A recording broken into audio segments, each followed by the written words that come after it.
ente dengar. So, ini kan kita ketemu dengan beliau nih, datang di tuan rumah kita nih. Anak ini ketua FPI sebelumnya. Sekarang ada pengurus baru dan anak sudah sampaikan. Jadi sekarang yang kita mau bicarakan bukan urusan sekarang ini, tapi sebelumnya. Kalau dakwah ilallah, fadl, kita dukung, kita bawa ke daerah-daerah. Karena orang alim. Tapi kalau memecah belah umat, bilang habaib kufur, habaib ini syirik, bawa bidah, kita punya jijid demi Allah, demi Rasul, bahwa ajaran ini hak ke NKRI. Sama satu habib, sama ukurannya belajar dengan 70 kiai, sama ukurannya belajar dengan 70 kiai. Betul nggak? Satu habib, walaupun habibnya jahlun, maksudnya bodoh kata Iwan, walaupun habibnya jahlun, maksudnya bodoh kata Iwan, itu ukurannya perbandingannya amat 70 kiai yang alim. Itu ukurannya perbandingannya amat 70 kiai yang alim. Perbandingan Salim ini sangat luar biasa. Luar biasa. Bahkan ucapan beliau mengatakan, kalau aku tidak malu kepada Allah, yang sangat luar biasa. Yang pian belum pernah dengar dari biografi para wali-wali yang lain. Kalau aku tidak malu kepada Allah Ta'ala, maka neraka Jahannam itu akan aku matikan. Kalau aku tidak malu kepada Allah Ta'ala, maka neraka Jahannam itu akan aku matikan. Kalau aku tidak malu kepada Allah Ta'ala, maka neraka Jahannam itu akan aku matikan. Dulu ada satu orang fasik, ada satu orang fajir. Ketika dia wafat, dia dikuburkan di dekat pemakaman para aulia. Ketika ini orang wafat, dia dikubur di dekat kuburnya orang-orang soleh. Salah satunya di situ ada kuburnya Fadil Muqaddam Muhammad bin Ali Ba'alum. Singkat cerita, karena ini orang fasik, ini orang fajir, ini orang fasik, maka dalam kubur dia disiksa oleh Munkar Nakir, saudara-saudara. Ketika dia sedang disiksa oleh Munkar Nakir, ketika dia sedang diazab oleh Munkar Nakir, tiba-tiba Fadil Muqaddam Muhammad bin Ali Ba'alum masuk ke dalam kuburnya itu orang. Fadil Muqaddam berkata, ruh ya Munkar wa Nakir, pergi kamu wahai Munkar dan Nakir, jangan kamu siksa ini orang, jangan kamu azab ini orang. Kamu azab dia, kamu siksa dia, kamu cambuk dia, teriakan dia, jeritan dia mengganggu zikirku kepada Allah Subhanahu wa Ta'ala. Itu orang fasik dapat syafaat gara-gara kuburnya dekat dengan kuburnya orang soleh. Al-Imam Faqihil Muqaddam adalah orang-orang yang besar. Beliau adalah orang-orang yang hebat. Bahkan diceritakan beliau pernah mi'raj, saudara-saudara, bertemu dengan Allah dalam satu hari 70 kali, saudara-saudara. Sehingga banyak para ulama, banyak orang-orang soleh di zaman beliau, di masa beliau, berkunjung kepada beliau untuk mengambil manfaat, untuk mengambil barokah daripada ilmu-ilmu beliau. Al-Imam Muqaddam Thani Habib Abdurrahman Segaf di umur 7 tahun mengkhatamkan Al-Quran dalam satu rakaat salatnya. Bisa kamu ikut? Beliau la yanama la lailan wala naharan salasa wa salasina sanatan, 33 tahun Habib Abdurrahman Segaf gak tidur. Ditanya Habib, kenapa kok Habib 33 tahun gak tidur? Jawab beliau, bagaimana saya bisa tidur? Melihat ke kanan surga, melihat ke kiri neraka, dalam riwayat melihat ke atas arsy-Nya Allah Subhanahu wa Ta'ala. Itu ketika oleh beliau ada malaikat pencatat amal kejelekan dititipkan oleh Allah Subhanahu wa Ta'ala. Ini haknya Allah. Kalau dikatakan apakah mungkin? Mungkin. Apa yang nggak bisa? Apa yang nggak mungkin bagi Allah Subhanahu wa Ta'ala? Kalau Allah berkehendak, siapa yang bisa melanggar? Siapa yang bisa menghalangi? Kalau Allah berkehendak, kita harus kita percaya. Yang penting itu kalamnya Sayyidina Syekh. Dan yang penting lagi, nisbah kalam itu kepada Sayyidina Syekh benar. Bukan orang lain bercara mengatasnamakan Sayyidina Syekh.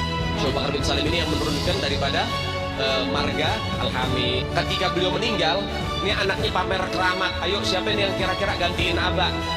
Al-Hamid ngeluarin rantai emas dari langit. Keramatnya Al-Hamid tuh keluarin rantai emas dari langit. Berangkat teng mriko. Subhanallah. Niki Habib Ahmad dugi bandara. Pesawat niku pun ngeten.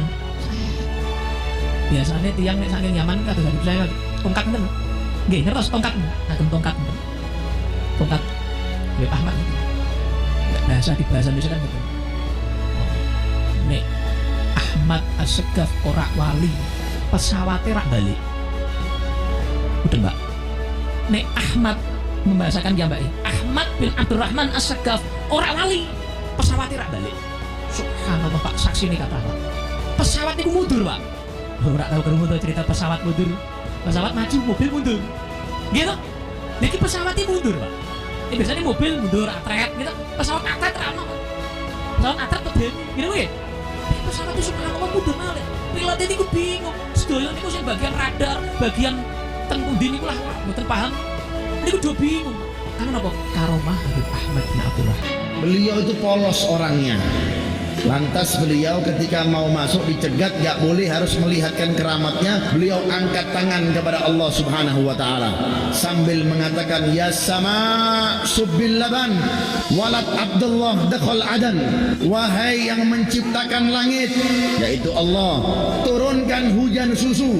Turunkan hujan susu. Turunkan hujan susu. Jaluk minta dihujani apa? Susu. Subbil laban, hujankan susu. Walad Abdullah dakhal adan, karena saya anaknya bapak saya Habib Abdullah bin Abi Bakar mau masuk ke kota ini. Gak lama dari selesai doanya beliau langsung hujan susu. Masuk.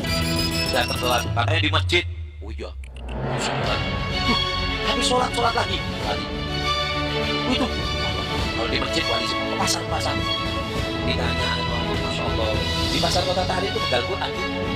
Jadi kalau ada yang jualan, kalau ada yang beli, ditaruh. Kalau nggak ada, nggak Quran. Wali, jalan ketemu Quran tambal ban. Ini tangan wali, tak songkokan, mukanya agak kecil dari wali. Ketika jalan langsung, pulang, iya kenapa? Aku masukkan juga di tulisan kamu. Ahmad As-Segaf. Beliau mendapat kemuliaan karamah dari Allah. Karamah diizinkan oleh Allah masuk surga. Kemudian selesai, putranya Habib Umar Al-Fahbar disuruh untuk pijat kaki beliau. Heran, gak seperti biasanya, kakinya warna kuning kayak dikasih za'faron. Baunya harum. Ini warna apa, dari mana ini? Dan ini minyak wangi, pernah kita cium baunya di dunia ini. Ini dari mana? Jawab lagi, kata Ibrahim, saya barusan mendapat nikmat dari Allah, diizinkan masuk surga. Insya ya, karena udah dekat dari surga, dengan surga udah dekat ibadah siang malam. Ini warna rumput surga. Bau harum ini bau harum rumput surga. Dan kalian ini tidak tahu Islam. Kalian ini siapa? Kalian ini tidak tahu agama. Kalau kita punya diri tidak Islam dan kalian, 3 turunan ke atas kalian ini kufur. Jangan pungkiri, Ustaz. Jangan pungkiri. Ente dari Suriah, anak katakan sama ente dari Suriah, ente tidak tahu apa Islam dakwah di Indonesia bagaimana. Karena ini menyinggung loh, menyinggung. Ente baru, anak bawa ente ke Ambon, anak orang Ambon, anak kasih lihat situs. Bagaimana anak punya jid 6 turunan, Husain bin Khalid, Islam kan 1 pulau guru. Itu yang harus kita tahu dong. Kalau sekarang beliau hina-hina habaib, ya kan beliau hina-hina habaib, ya kami tersinggung dong. Sebagai keluarga Rasul tersinggung. Tidak semua habaib begitu. Habaib yang tidak belajar ilmu agama, dengar ente. Habaib yang tidak belajar ilmu agama, dia cuma urus majelis, dia panggil orang, dia jadi wasilah untuk orang belajar agama. Itu dia punya kemampuan. Habaib yang tingkatan ilmunya sama dengan beliau, dan bahkan ada yang lebih daripada beliau, itu makomnya beda-beda. Jadi tidak bisa dipukul rata. Kalau pendatang belajar ilmu 30-40 tahun, masuk di daerah, itu belum ada apa-apa dengan orang yang belajar 2 tahun, tapi hikmahnya ke kampung-kampung itu jauh lebih tinggi. Nah, ini yang harus sadari. Ini masyarakat umat Islam semua terluka. jamaah tablignya, semuanya. Buku yang dibuat beliau ini merusak. Jadi saya tahu Pak. Yazid ini memecah belah. Tadi sudah mohon maaf. Saya punya Abdul Qadir Jawas itu dulu juga sering belajar baca sampai direkomendasikan oleh Ustaz Syuhada Bahri. Ya, jadi mustaminya Syekh Utsaimin itu yang rekomendasikan Dewan Dakwah. Ya, saya tahu betul itu. Ustaz Syuhada Bahri itu adik angkatannya almarhum Ustaz Husain Umar. Ya, Ustaz Husain Umar itu seangkatan dengan kakak ibu kami, Kiai Haji Rafiuddin Akhyar, pendiri Dewan Dakwah di Banten. Ya, muridnya Muhammad Nasir rahimahullah. Nah, itu kami tahu karena saya kecil.